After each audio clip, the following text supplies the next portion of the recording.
Hey Cardinals fans, welcome back to the Redbird Rundown presented by I-70 Sports, your home for all things St. Louis Cardinals. And I'm Andy here with Jonathan and Matt. And while we don't have Cardinals baseball to talk about, as in we're still playing, we did have some things happen this week that we want to talk about. But first, just a reminder to share us on Spotify and Apple with your friends. That reach helps us tremendously, so thank you for doing that and listening to us every week. Pleading for that, thank you. They can also be found on Facebook, Blue Sky, and Twitter, and you can watch us on YouTube. So today, what we're going to be talking about in today's pod is going to catch up in the MLB playoffs, which again the Cardinals are not a part of, and then we're going to talk about Mo had a presser as well as Chaim, just the changing of the guards at the here and what they kind of talked about, the direction, the lack of good questions from the press corps. Shots are fired at you, press corps. You guys asked the same question 10 different ways, and it drove me a little crazy watching that. So they walked into the same answer. I'm not kidding, like 10 times. It was the same answer. So before we jump into all of that, after watching and listening and reading about these pressers, I want to get Jonathan, your vibe check about the state of the Cardinals organization right now. All right, I'm going to take a hard right turn. You ready for this? Yeah, Louisville, Kentucky. Yeah. I felt my vibe check about the pressers was I feel safe. I feel safe. Heim makes me feel safe. He tucked me in. He put the multiple seatbelts on in the car. He said all the right things. He did I say read the all right things. pieces. I feel good. But my real vibe check is I am so jealous of all of these playoff teams. I was watching the Padres and the Cubs earlier, and I can't stand the Cubs, but my gosh, Wrigley was really loud in the top of the first when Jameson Taillon was pitching. And I'm just like, wow, do I miss that? Because we are not having that right now, and I just really miss it. There is nothing like that, and I'm really jealous. So to cut in real quick, I was talking about this with the only person I can talk sports with in my life other than you two. And he was talking about how he used to be a Dodgers fan growing up as a kid. And then one day he went to a St. Louis versus Dodgers game and at Busch, Old Busch. And he became a Cardinals fan because of what you just described. Like that enthusiasm and that community coming together enticed him so much that he enjoyed that.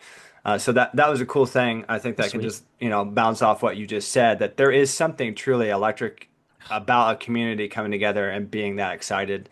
He Like may I want to said, reinvestigate his Dodgers fandom, though. I mean, they're, I mean, they're set he has a up. dual fandom. Yeah. That's not bad.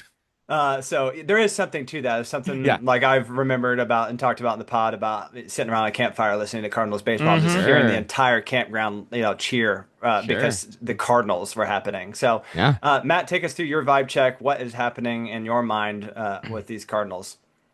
All right. I first want to tell the listeners, and I think this is good to tell them, we're planning to go and stay on our same schedule every single week all the way through the off season. So Redbird Rundown podcast is here for you. We'll have content that looks backwards. We'll have content that look forwards. And occasionally we may throw in a Christmas stocking or two. Like we'll do something kind of fun, but we're going to be here. So if you're new to our podcast, welcome. If you're kind of casting about for Cardinals content, we are going to keep pumping it out all winter long for you. My vibe check, Jonathan, your right turn was, I expected you to say something different. I have a right turn. I was underwhelmed. Okay, let's hear it. I think I like what Chaim said, and Yeah. this is, in retrospect, this is probably unreasonable of me. I just wanted a little more venom. Like I wanted a little more red meat. As the fan, I wanted a little more satisfaction.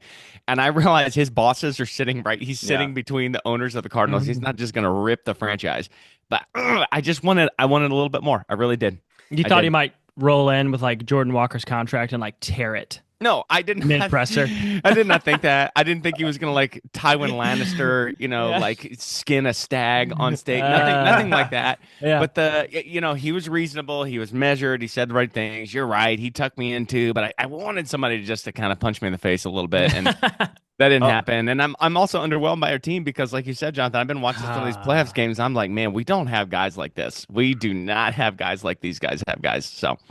I would agree with that. I think that's kind of what I talked about the other week when we talked about the most send-off that we had, about the fact of Matt, you just described what the St. Louis, like what the Midwest vibe is. Like, Mm.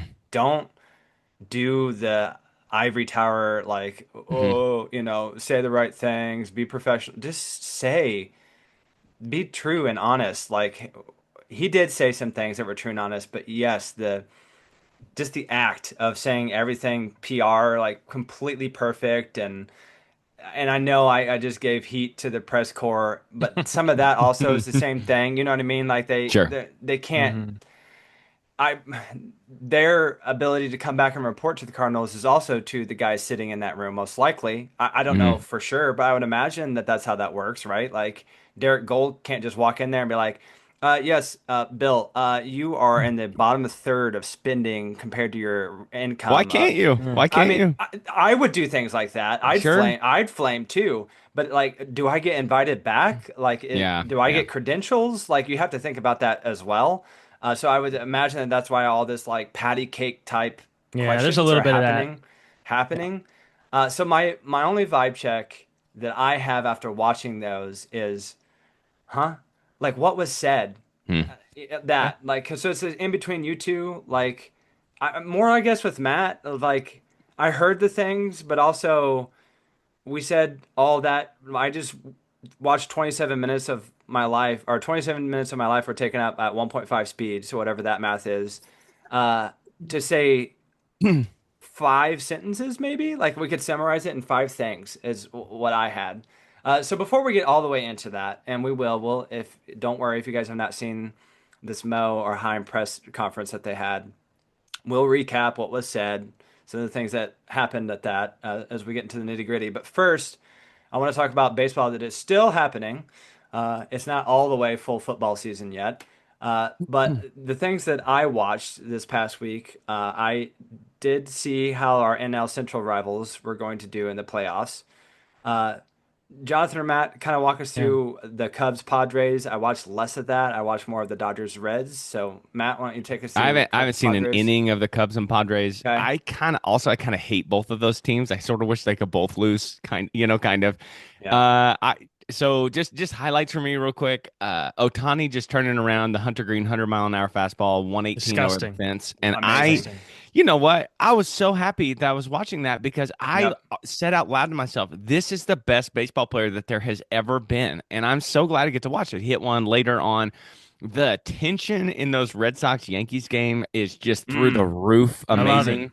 I missed almost all Guardians Tigers because I Yeah. think the baseball like hid those. They You know what did. I mean? They But just they played. I Yeah. like checked the scores, and it was like they were. It was like 1:30, and they were done. It felt like I was like, "When yeah, they yeah, play a yeah, 10 yeah. a.m. game?" They played like a Yeah. 5 inning Yeah. game. Yeah. Yeah, they stuffed those under the bed. So it's Yeah. been fun. It's also kind of a release to like kind of not have a rooting interest, you know, just like, oh, that was a cool play. That was a cool play. I don't have to watch Michael, you know, like Hmm. it's just Hmm. kind of nice. I want my team to be there, but it's been a nice little experience, I think. Yeah. Yeah. So the thing that I was talking about today, I like the format, and again, I've been out of maybe this format's been around for a while. I like how quickly they're making these series go. Like Hmm. right here, the wild card series, like three games right in a row. Yeah. I think that that's a really good change whenever they change that and not drag it out forever. Yep. The what we were talking about, so the listener, the Dodgers swept the Reds. They won 2-0. So they're going to go play the Phillies. And so because that happened so quickly, you have to think from a managerial standpoint, like who do I pitch in game one and game two of this series? Like, because like we're expected to win Setting or up. Sure. setting up Hmm. for the next series. And for the Dodgers, it's like, okay, you got Yamamoto and Snell, I think that pitched game one, and Hmm. Yamamoto too. Hmm. Here we're gonna send the third person out here to pitch the game one against the Phillies. Oh, I'm sorry, that's Shohei Ohtani. My fault. Sorry. What a great place to be as a Dodgers fan. That Turns Last around out game 100 4. Yeah, sure. turns that the around NL MVP 118 is like, yeah, we're innings gonna throw up the NL MVP out there on the mound for you guys. That's our and let him third hit. starter. That NL MVP, that is over until Otani declined. You just can't. Sorry, Schwarber. Sorry, anybody else. It's just Otani. It is. You know how they've made the NBA All-Star Game award the Kobe Bryant? Yeah. award. It needs to be the Shohei Ohtani National League MVP award. Like now. While he's still playing. Now, yes. Today. Yes, exactly. Yeah. Well, one note about the Cubs and Padres. I only watched a little bit earlier today, but I saw a highlight of the second game. And if you don't know who Mason Miller is, you should just watch some of the recaps. He had a strikeout against Carson Kelly where he threw it 104 and it hit the bottom right square of the black. And I heard someone say this, or I read this, that someone was surmising that might be the best pitch in playoff history, was just right there. Like, nobody in the world is hitting that. So this guy coming out throwing 104 is absolutely insane. The Dodgers beating the Reds, I think, was pretty chalk. Didn't we? We kind of all expected that. I think the Reds were the Cardinals stand-in. Like, had we squeaked in, that's exactly what would have happened to us. I think the Mets, maybe they would have just snuck in. They maybe would have challenged a little bit more. I was surprised, though, if you look at the box scores, I thought that the Reds, their strength, and just a caveat, I don't know that much about all these teams, right? We're just in on the Cardinals. But the Reds pitching is what got them there. Yeah. And it didn't really feel like they used a lot of their pitchers. And I don't know if you're trying to teeter on, is there a game 3? You know, this is part of the calculus in these managerial decisions, like you were saying, Andy. What do you do? But if I'm Tito, I'm Francona, I'm throwing everything I have to just make it to the next round, especially against the Dodgers. So I was a little shocked to see that. But I haven't watched an inning of the other ones, Guardians and Tigers. That is funny. They 100% just like... They're always first. Threw that under the rug, That thing was on Cartoon Network at like 8 in the morning. No, Boomerang, bro. Boomerang. Dexter's Lab. Doobie. Guardians, Tigers. Doobie. The only thing that I thought was the Red Sox Yankees was that our pal Steven Matz pitched. Pitched an inning last night. So nice. He didn't do anything awful. So good for you, Steven. All right, and they hate each other, don't they? The Red Sox and the Yankees. That's awesome. That's an awesome wild card series. It is. All right, so let's get into the meat of what we're going to talk about today. I'm fresh off the Mo and Chaim pressers. This happened on Monday, and then Tuesday we were recording on a Thursday. I just had time to watch that today. The things that Mo spoke about, he opened and he did the fluff piece of thanking everyone, which he should. I mean, I'm sure he was there for 30 years, basically, right? I'm sure there are relationships. It kind of felt like an Emmy, or Oscar acceptance award at the beginning. But things that stood out to me, that he acknowledged first and foremost, listener, that he said, quote, that the drum beat was getting louder on change happening, and he heard it. I think that was, to me, the most impressive thing, that you can look at yourself in the mirror and say, I need to hang it up. That's what he was admitting to everyone. And I appreciated that candidness. It was masked in lots of other different kind of PR questions, but that one I liked. And I didn't know if you guys had any takeaways from that particular one, that just thinking about a man who's been on this for 30 years to just acknowledge the fact of I need to go. Like, I need to go. I was gonna say, the cynical part of me says, I wish you would have heard that 3 years ago. That's the bad part. Yeah. The optimistic part is, Andy, I agree with you. He is recognizing it. And as soon as he said, like, I'm reading this quote, drum beat getting louder, my mind just goes to Lord of the Rings and these scenes. Oh my gosh, I can't believe you're going to do this. This is exactly my takeaway. Like, you hear it coming over and it's like, it's ready. So Mo, these are the loudest drums in the history of humanity. You think it's getting louder? Yeah, it's the Urukai. Yes, exactly. Yeah, they are loud. They are loud. Yeah. So he did take a moment to... He was giving a portion of his press conference where he talked about how he acknowledges mistakes. But then, and I agree with him, he basically said you can't, if you're going to be bold and be trying to innovate a new process, you're going to catch some L's, basically is what he was saying. And I have to agree with that like, there's some things that you're not going to do great on. Matt, do you have anything? Yeah, he didn't do that, though. First of all, he wasn't bold. He never made the big move. And the innovation is what killed us. So I thought that was very weird for him to be talking about. Like if you Yeah. basically you miss 100% of the shots you don't take. Well, Mo, you didn't take any shots and you let it decline over time. I do think that this whole thing it is a little sad. I mean, this is a generational event for the Cardinals. This guy's been there for 30, I mean, literally a Yeah, whole generation. generation. It's sad that he couldn't go out in a better way, but ultimately the fault of him not going out in a better way rests on him. This was the Yeah. single weirdest thing he was talking about to me because I was like, Mo, look around at the drum beats, man. You're the drummer. Yeah. You know what I mean? Like Yeah. it didn't make sense to me. Well, Well, and you go ahead, Jonathan. no, I was, and you said innovation. That's exactly what I was going to say was it, or lack thereof. There was Yes. no innovation at the end. All he had to do was keep doing what had made us successful. And there was you kept talking about or referring to the press questions.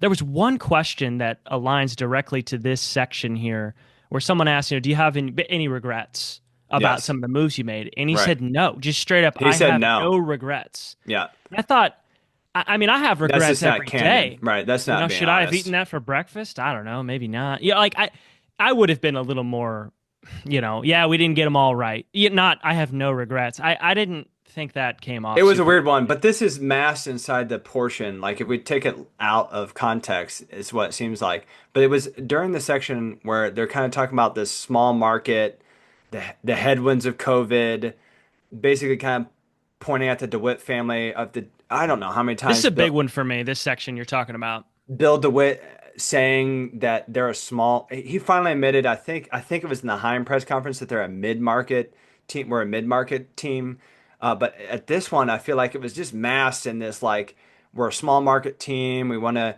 be focused on player development, and so. I don't know if this is Mo giving the answer of like I did the best of what I had, and that's the only way he could say that, or something different. Jonathan, what do you think? This out of all of the sections we're going to go through, this one I think irritated me the most, and I don't want to come off as like I'm super frustrated about this one, but Mo's really just left me my head scratching a little bit when he says that you're setting it up exactly right because that was the tone. It kind of felt like he was setting this up like he was handcuffed. Yes. COVID happened and Yes. the ballpark attendance is down. It's like, which is why you never should have stopped doing what made us successful. You're the reason we stopped doing this, right? I don't think that the DeWitts or the DeWallets, right, would have closed the purse strings up if you said if we are going to continue to be successful, we've got to go all in on the minor leagues. So I just saw this as an interesting like you do realize you're talking about yourself, right? Like it rests on your shoulders as to why we stopped this. So it just begs the question, why did we deviate from that? Why? If I was going to ask him one honest question, truth serum, you got to answer this. It's between why'd you fire Schilt? I really got to know why. And why did we deviate from this path? This is what we were good at, and we just deviated. And now you're talking about other reasons that don't feel like the source. Yeah, I mean, I think payroll matters, but it only matters to an extent. The Brewers have the 23rd payroll in baseball this year, and they won 96 games. Yeah. So we can Yep. spend more than the Brewer. You know what I'm saying? Like, I don't buy that. And I know that he's not going to sit up there and say, listen, the last 5 years was really bad on me. He's just not going to do Right. that No. because he has Yeah. had a long track record of success. But I was like, don't say these things. Don't say stuff that's like blatantly false that I can call you from literally podcasting from my basement. I can see Yeah. with my own eyes that that's not the case. And like, as far as the falling attendance numbers and stuff, buddy, you're the one that planted that garden. This Yeah. all happened under your watch. It was so weird because it's almost like he was talking about somebody else's tenure. And I'm like, John, this is you, man. There's you, Yeah. the president of baseball operations, the grand poobah, the emperor. You know what I'm saying? Like this is, I didn't get any of this, honestly. So Yeah. help me understand. So he was talking because he talked about and I might be mixing this up with Heim's press conference, but I feel like he definitely was walking through all the players. Like he started with like Rick Ankiel, and he talked about Rick, Yep. and drafting him, and like going like being bold. I think that's what he was talking about, being bold. Like 28 other teams passed on him, and we took him, and we. So he acknowledged the fact that the success of the Cardinals is to develop, and so he's like, we have a tent pole player like Pujols come up, and then that led into who did he say next? Like the Carlos Beltran Yeah. era, and then Matt Carpenter came up and Yeah. we were able to add to him or Yeah. add him to the mix, and that led into the Matt Holiday Yeah. and or the Goldie and Arnado. What was the name? Help me, because I feel awful that I'm even asking this question. The name, and I caught it and I lost it. What's the name of the guy that we thought was going to be middle of the order at Forest and Mm. died? Who was Oscar that? Oscar Tavares. Oscar Okay. Tavares. Yeah. He mentioned him as Yeah. well. He said Oscar, and that's what his name was. So my question to you guys about all of that is, after he's reflecting through all that, you're still staying by the fact that at some point did we just have bad luck where these things didn't develop, or he is not he missed the mark? I mean, good job you drafted Rick Ankiel, but where were the bold strokes when Mike Trout went 28th? It just feels so cherry picked. Like, here's the Yeah. reality: you had a long track record of success, and then it just fell apart. There's no way around it. It ended badly. I'm really sorry about it. If you'd gone out 5 years ago, we would just be trumpeting you from the high heavens because we probably wouldn't realize all this stuff. And again, I understand you're not gonna like be negative about your own stuff, but you know what it did? It kind of explained to me how we got to this place because he seemed kind of clueless about what Yeah. was going on, like not even realizing his own moves. I was flummoxed. I was too. And Andy, I'm glad you brought this up where he started with this long train of players he's mentioning of successes. And He then did. I think honestly, towards the end of this, it's the truest, maybe the truest thing he said the entire time was, and then we got to Goldie and Arenado, and those guys lost a step, and we were not able to Yes. surround them with people. That is true. That was a problem. But this is where I just revert back to my prior question. Why did we deviate from continuing to try to bolster around them with our farm system? You're already talking about how he mentioned the whole Rick Ankiel thing because we didn't have the money to go sign some free agent, so we had to take a big swing. You're saying everything that would add to the entire philosophy of drafting and developing.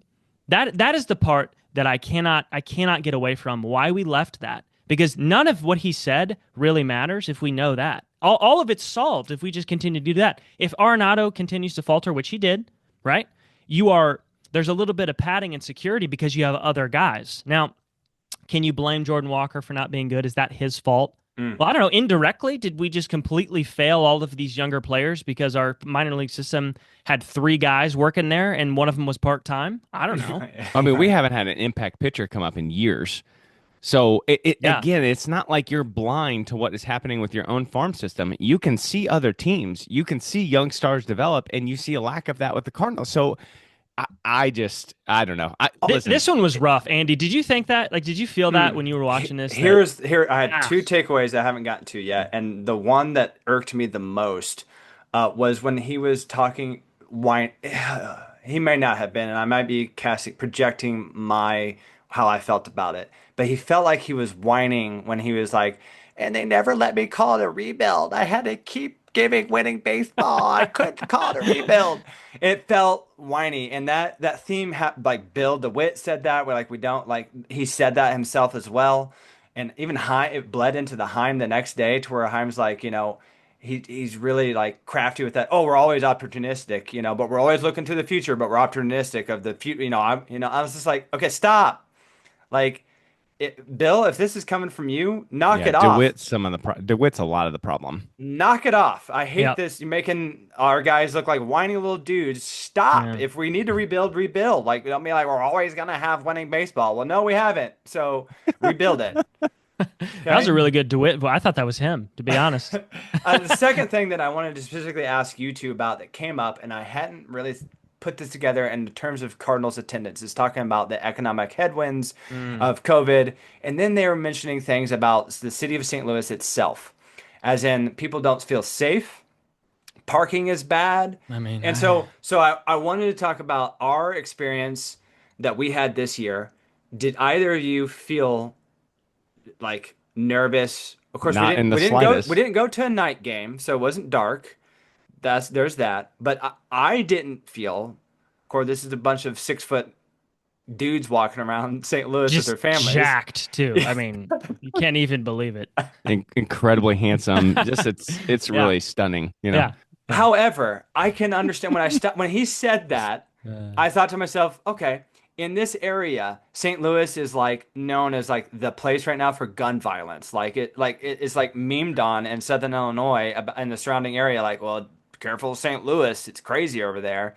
Some of that is like just stuff and that's just political where we yeah. are everywhere of just everyone saying things like that. But I was interested in getting your two thoughts specifically. You have been to way more stadiums than I have. Are the things happening around the country that you say that you wish the Cardinals would implement in terms of addressing perhaps this weird thing of like safety to the people who attend? Matt, go ahead. You've been to a few more than me, I think. But go ahead. Is there I anything that you This see? is all excuses to me. It's all excuses. Attendance in baseball was up this year. More people watched on TV. More people went to games. Like this, it grew exponentially amongst baseball, and it's down in St. Louis because we're not good. Because this fan base is sick of it. Does perceived violence in St. Louis? I don't know. I did not feel unsafe. I wasn't hesitant. I have two daughters. My wife. I just wasn't hesitant whatsoever. All of this stuff struck me as excuses and whining, and just kind of a way to like put like a red why can't I think of what do you put in front of a bull? I'm having a stroke right now live. A Like bowl? like a A cape? bull. Oh, Yeah, a a red bull. Oh, cape. yeah, Yeah, I yeah, yeah, couldn't yeah. think of Yeah. the word cape. My God. Just a red cape in front of a bull is just like, Mm. look Yeah. at this. Oh, Like a oh, look at this. scapegoat? Was Yeah. that how you Well, felt, Jonathan? I don't know. Yes. Let me just say, and bringing it up in this context is super weird because Andy, what you're saying about kind of some of the misnomers and some of the generalizations of St. Louis did not happen in 2025. They were also there in 2011. They were there in 2014. They were there in Yes. 2018. They've been there forever, and we have led attendance, or, well, we've been up at the top all those years. So it's not like that was a brand new thing.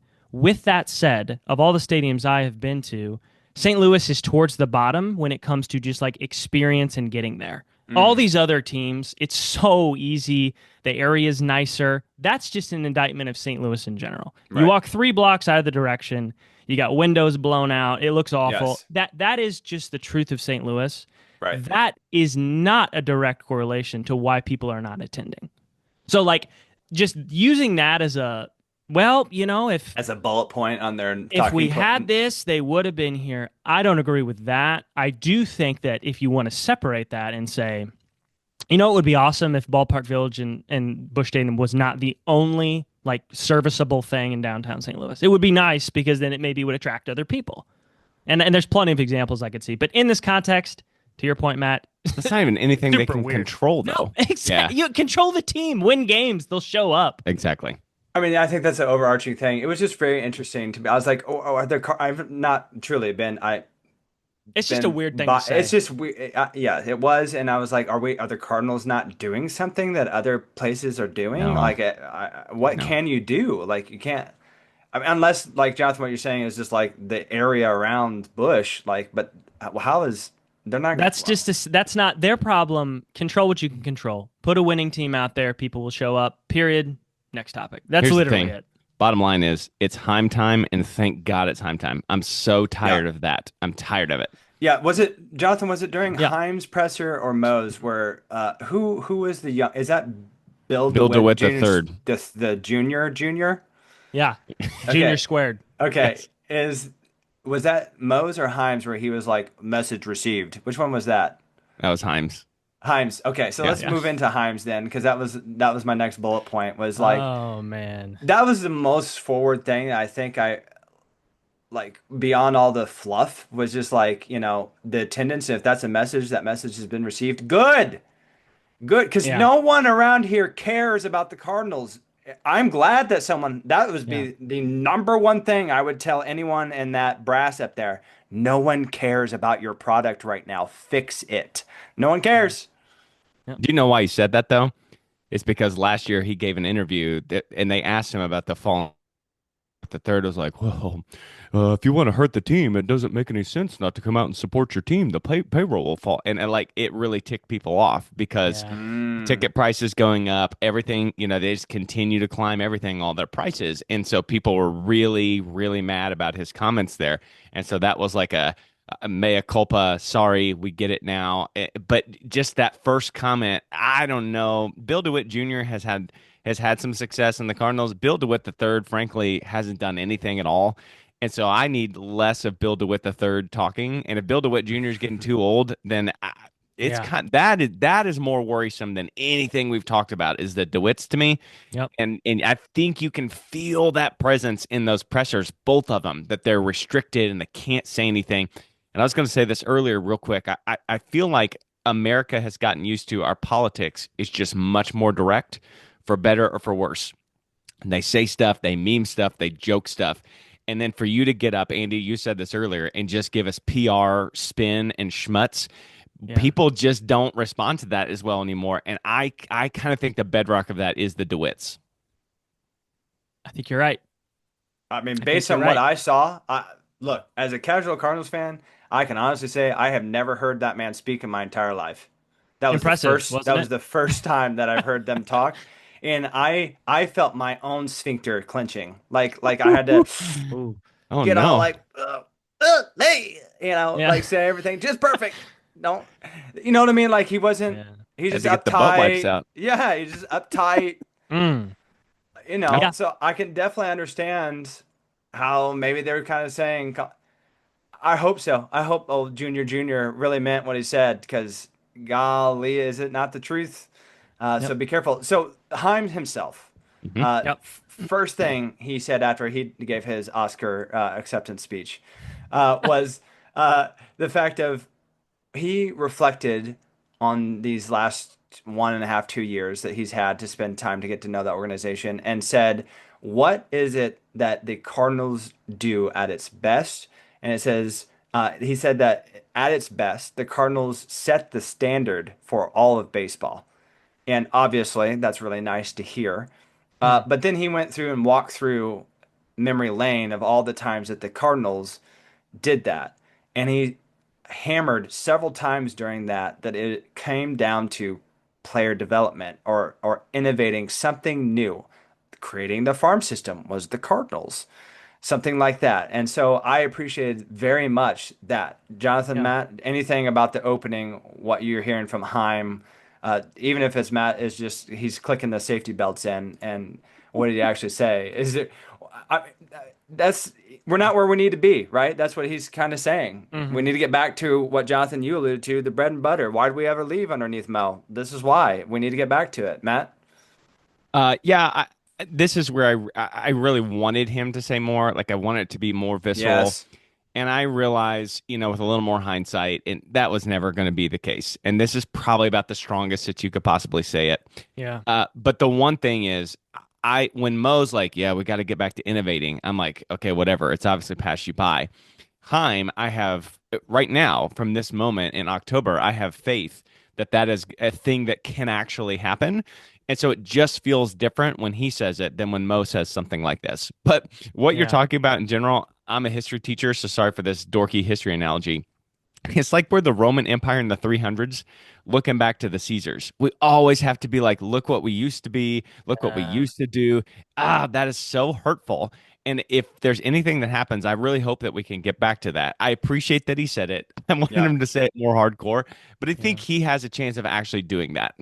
Because he did talk about the minor league stuff, right, Jonathan? Like he did mention the fact, someone asked him, are you going to make any more changes? He said, obviously not big ones like we did last year, but there are some more tweaks that I'd like to make. So this whole Chaim being here is why I felt safe. The vibe check at the beginning was he completely helped change the Tampa Bay Rays with Andrew Friedman. Andrew Friedman is like the godfather of all of this stuff. He's now the GM of the Dodgers with an unlimited amount of resource, and look what they're doing. Their farm system's unreal, and they have the best players. It's really not fair.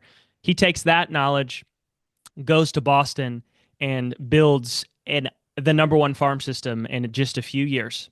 And if the Red Sox did not Red Sox, right? And make him trade Mookie Betts because Mookie didn't want to, or they didn't want to pay him. The Red Sox are fine, and he's probably still there. Their starter tonight for the game, Chaim Bloom drafted him, right? All these guys that they're bringing up, this is all Chaim Bloom stuff. So when I sat here and I reflected on Chaim's presser, I feel safe because if St. Louis ain't gonna spend money because of the DeWitts or whatever the constraints he's going to have that Mo had, Chaim can build a freaking minor league system, and that is desperately what we need. So if he gives us PR stuff for the next couple of years, I don't even care as long as if he builds a farm system and we continue and we start to flourish. This is what he can do. So adding to the farm system, he talked a lot about like over communicating and synergies between the departments and They're all all about that stuff. They love that. Yeah. I love it. There's like I'm sure there's PowerPoints with like the graphics, that pop up really fast. Yeah. This is all great. I just feel safe because he has done this and had a track record of doing this, and this is exactly what we need. Can I ask you guys a question real quick?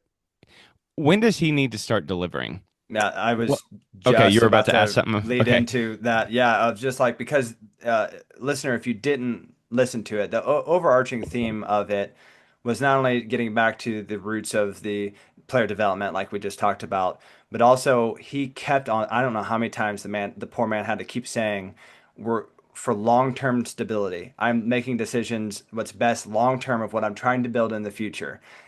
So like someone would ask a question, is there any free agents that we're going after this year? And he's like, well, I'll never say no. And it depends on what's on our front door, but we'll never make a decision. I'm looking, I was like, why did he answer that question like that? He said long-term stability, all that kind of thing. He said it honest to God, like 6 or 7 times. I was like, and no one had the presence of mind to ask him, hey, Chaim, Mr. Bloom, what is your concept of long-term stability? What do you see for the Cardinals? Like any question about the long-term stability? No, they kept on asking short-term things. So that's kind of tipped me off of like what you just asked, Matt. I don't know. Are we pulling a 76ers where we have to trust his process until Embiid finally comes into his final Super Saiyan form? Or, like what is happening? That moment made me think, oh. But then he kept on saying, but what's amazing to him and his experience with all of these things that you guys just listed is that if they focus on the long term, how quickly that transitions to short term success as well. So my question, my toss up to you is that Chaim has an easy 3 years for me. As long as there's movement toward like we're seeing like, oh man, there's. That's it. There's tangible differences between those 3 years. It's not like getting worse. He has 1 year for it to go down. He better level out and then start coming up, I guess, is what I'm saying.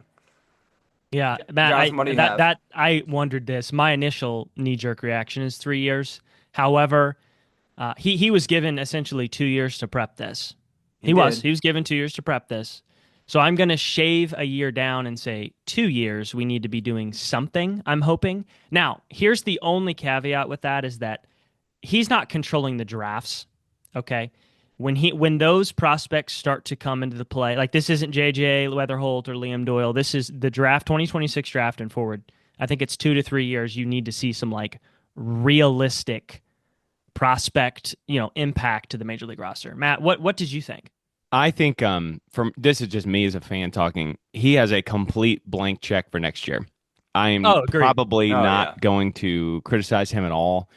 And even if he's just saying the PR stuff, I'm just going to stay patient because this is a hole that we're in. And this is not a quick fill-in job. Like I think you have to kind of dig down, He said that.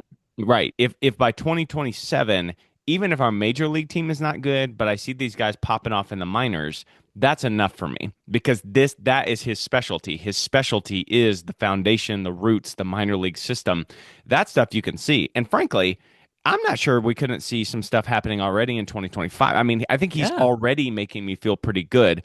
So as far as the major league team is concerned, if it's 2028 until we're ready to like really compete, that's okay with me. Even if it's 2029, I'm not going to love that, but I'll stay patient with the process as long as I see these minor league guys popping up and popping off.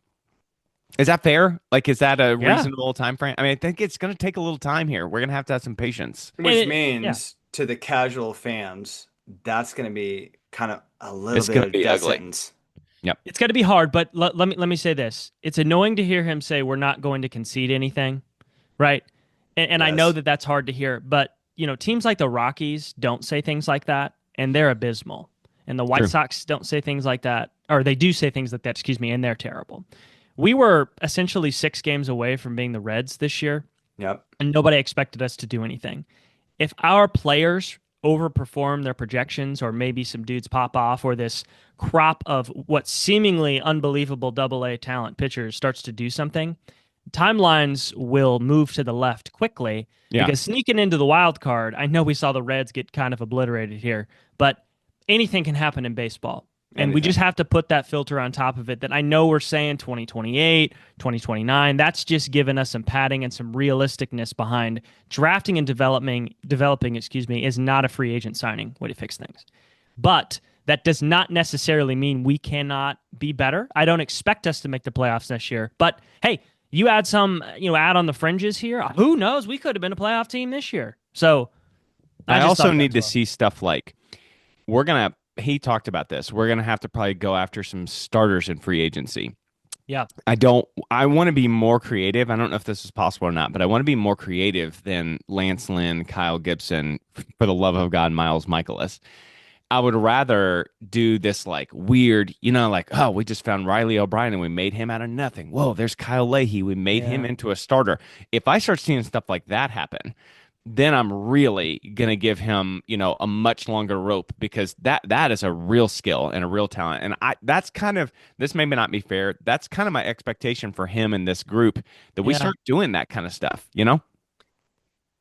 I think we're just starved for something different. We are starved for, Matt, I don't know how many times over the multiple years, and now, Andy, you've heard this in this year, we need to cut bait on certain guys, make decisions, be bold. I know we wanted him to, come in here, like I said at the top, and rip contracts up and like punch DeWitt in the face and be like, it's my show now, Yeah. But I get why he did what he did. God, that would have been awesome. This offseason, I was going to ask you guys this. He specifically, with the press pool, he talked about the duplication of certain lefties, right? Donnie, Burley, Newt, Gorman. He talked about how big of an offseason it was for both Gorman and Walker. And I thought to myself, oh my Lord, are we going to roll Walker and Gorman back out there? And we might do that. But he's also could be playing a little bit of 4D chess here, where he's not tanking anybody's value. So what we're really going to know is November, December, January, if he starts moving people out, that is where I'm like, hand clap, finally. Something different. Mo would not have done this. This is what I want to see. So I'm going to reserve my like long-term judgments of like the offseason or next year until we see what he's done. What has he done? Did he trade? What if he trades Burley? Nobody thinks we're going to do that to get Brian Wu or something like that. Like something crazy from the, that's what I want to see, is I want to see us rewrite some of these things that Mo would just have never done. Matt, kind of to your point. That follow-up stuff with the writers, sorry, Andy, to jump in here, but that was the stuff I thought was the strongest from him. Yeah. He was like, Arenado, Gray, Contreras, we're probably going to look to deal with them. They talked about the duplication and the redundancy of the lefties. Walker and Gorman, get Bloom in or get out.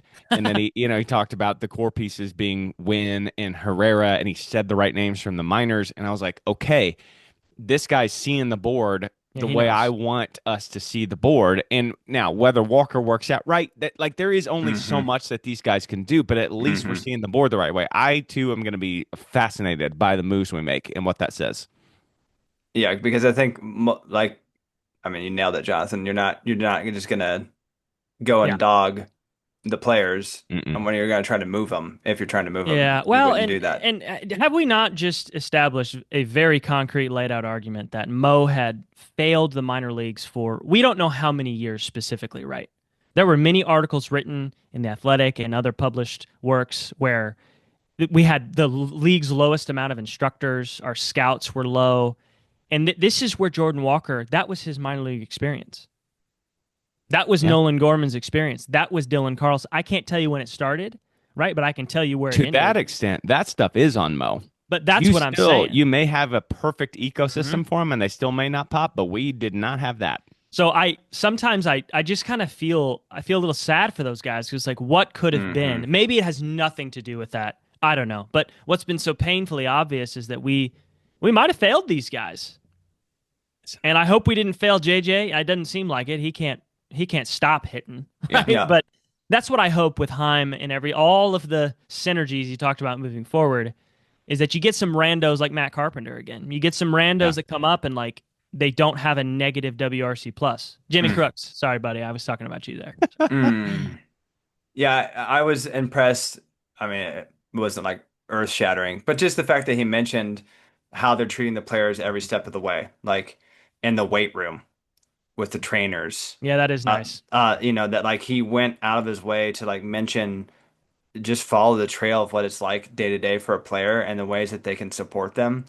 Like I said, that's not earth-shattering stuff. Anybody that would be in that position, but the fact that he said it Yeah. said something to me that like he's going to, I can start to see why he had success whenever he's thinking about all those details of like how can he improve everything that the players come in contact with. What's the best way?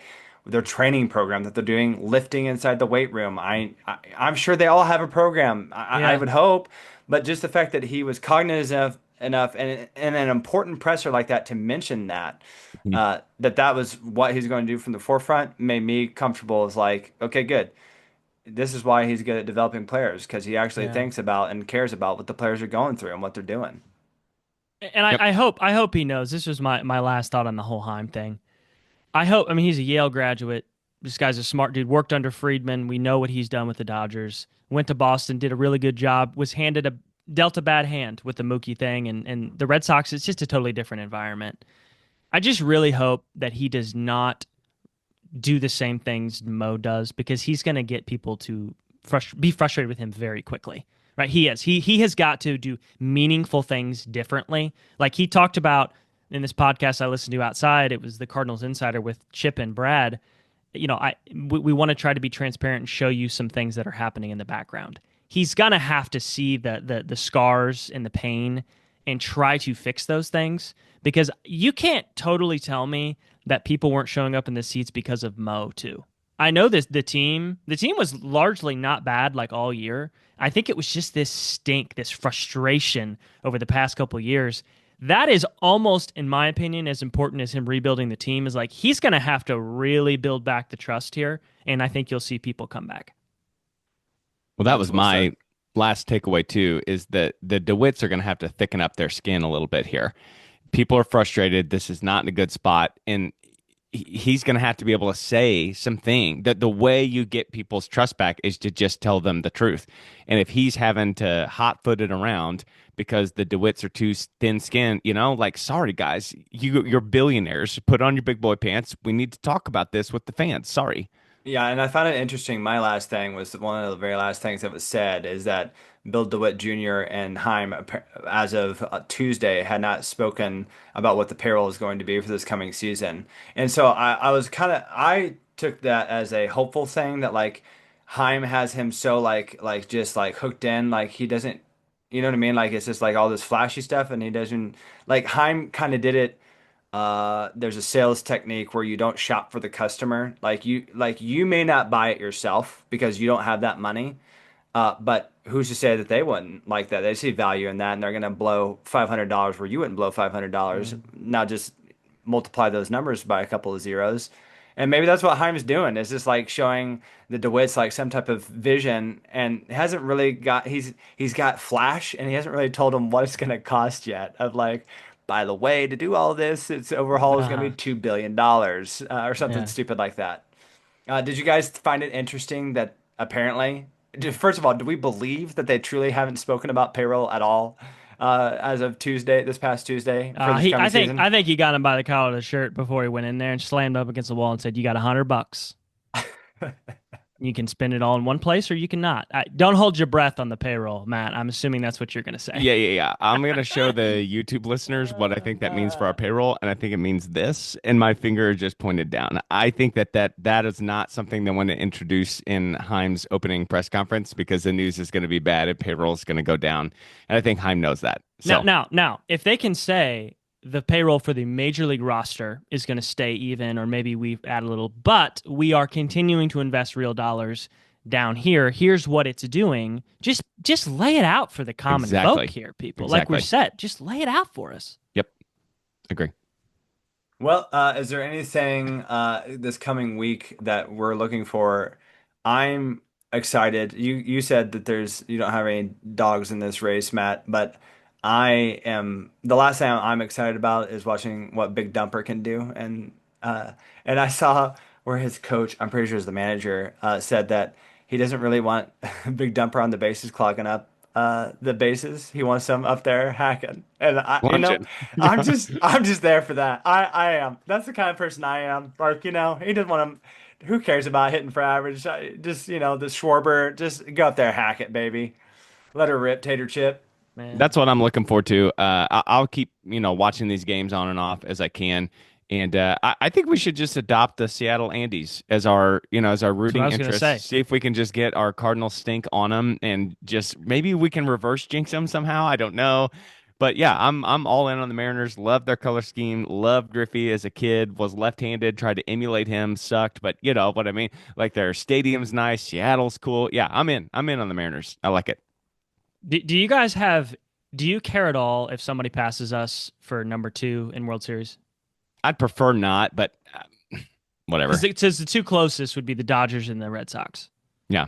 Now, the Dodgers is inevitable. It's like the Thanos thing, right? Nothing we can do about that. I do not want the Red Sox to win. No. They've just taken Yeah. too much. And I don't think I can watch the Cubs win. No. Like, Milwaukee, I don't want them to, but No. would it hurt me? The Cubs, I don't know why it would hurt me more, right? So if the Cubs do win, I hope Milwaukee thrashes them, right? And then I hope Milwaukee gets thrashed. It's like it's order of operations once you get to this part of it. So I feel safe. You may be rooting for Thanos then. Just be careful. I'm rooting for the AL. I'm going for the Mariners. Exactly. Yeah. Right? I'm We want Cap Big with the Dumper, beard. baby. Come on. Yeah. It's the REI. You got it.